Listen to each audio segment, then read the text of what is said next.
Écoutons ensemble le témoignage de cette dame. Cette dame faisait partie parmi les victimes de cette tragédie qui s'est passée à Zérekori. La dame va nous expliquer ici comment les services de sécurité se sont comportés lors de cette drame, et comment les autorités guinéennes se sont comportées.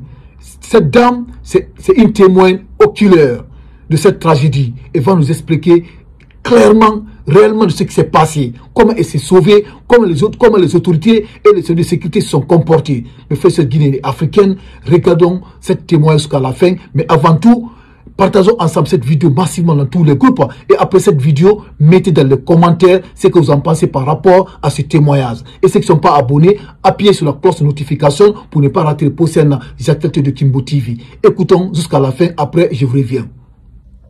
La police nous a complètement bouleversés hier parce que quand on tente pour nous de sortir maintenant, ils ont barré la route avec les véhicules. Là, on ne pouvait pas sortir. Nous qui sommes venus avant, nous on est restés en bas maintenant. Ceux qui sont venus en arrière-plan, c'est eux qui marchaient sur nous, Moi, au moment où même je suis arrivé à l'hôpital, je ne me suis pas rendu compte.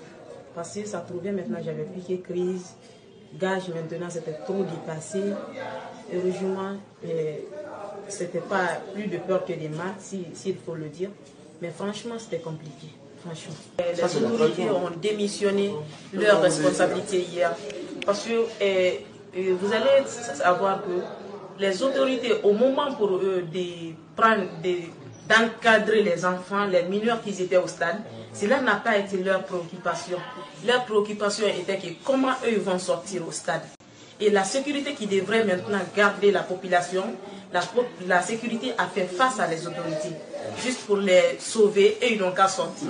Ils s'en foutent maintenant des citoyens. Et si on le sait tous qu'ils sont là pour la protection des personnes et leurs biens.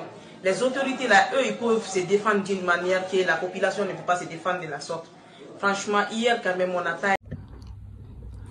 on a écouté le témoignage de cette dame. Cette dame, c'est une témoin oculaire de ce qui s'est passé à Zérekori. Parce que c'est une victime. On a écouté ici comment elle s'est sauvée. Elle est sortie, franchement, dans cette tragédie. On a écouté. Nos responsables, ils ont fui de leurs responsabilités. Elle nous a expliqué ici comment les services de sécurité se sont comportés.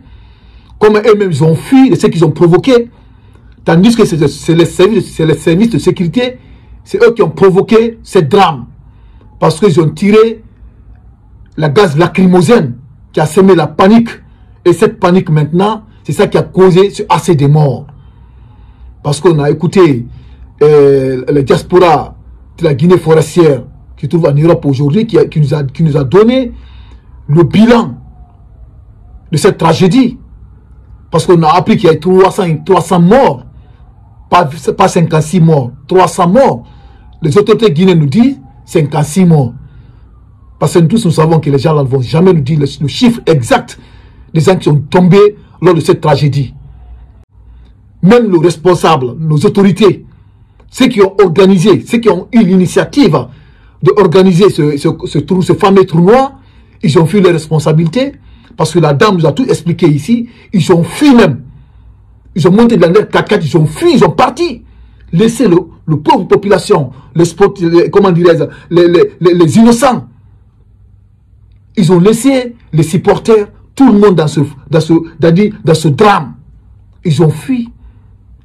Les services de sécurité, ils ont fui. Ils sont partis. Voilà maintenant, on a vu, comment dirais-je, le décret de la présidence et le ministre de la Justice. Ils vont mettre la lumière, ils vont faire les enquêtes. Quelle sorte d'enquête? Quelle sorte d'enquête ils vont faire? S'ils vont faire les enquêtes par rapport à ça, s'ils veulent montrer que franchement eux, que le peuple de Guinée doit porter confiance en eux, ils devaient montrer d'abord les enquêtes qu'ils ont fait lors de l'explosion de carburant à Kaloum. Ils devaient nous montrer ça d'abord. Mais depuis que l'explosion de carburant de Kaloum s'est passée, il y a eu beaucoup de victimes, il y a eu beaucoup de morts, il y a eu beaucoup de victimes, des blessés. Il y a des sinistrés aujourd'hui à Kaloum, leur bâtiment est complètement déchiré. Jusqu'à présent, l'État guinéen ne nous a pas montré les coupables, ceux qui ont causé l'explosion à Kaloum, de cette dépotoir. Jusqu'à présent, on n'a pas eu on n'a pas vu jusqu'à présent des coupables. Ceux qui ont fait cela, la justice qui ne nous a pas monté ces gens-là.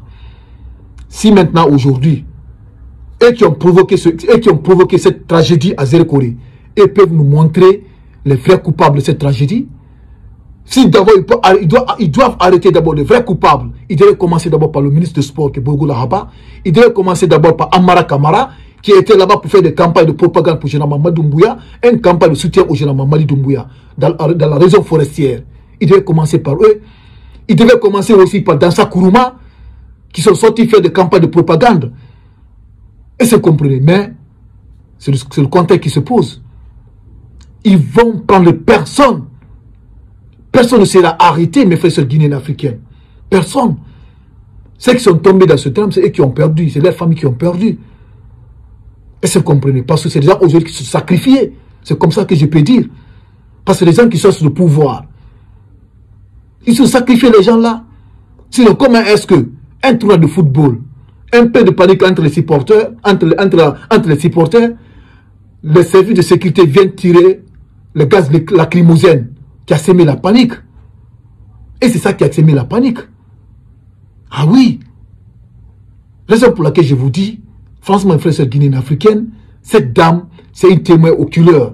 La vérité a commencé à sortir. Oui, et la vérité va commencer à sortir encore parce qu'elle a eu le courage de parler. Et le jour à venir, les autres aussi vont parler. Nous allons connaître la réalité, ce qui s'est passé effectivement dans ce stade. Tout va être clair devant toute la population guinéenne. Tout va être clair. Raison pour laquelle je vous dis, cette vidéo elle est très très importante.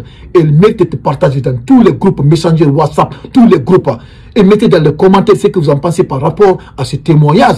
Et ceux qui ne sont pas abonnés sur Kimbo TV, ça suffit seulement d'appuyer sur la cloche de notification. Cette cloche de notification, appuyez-la. Si vous appuyez cette cloche, vous serez abonné et vous n'allez pas rater les prochaines actualités sur Kimbo TV.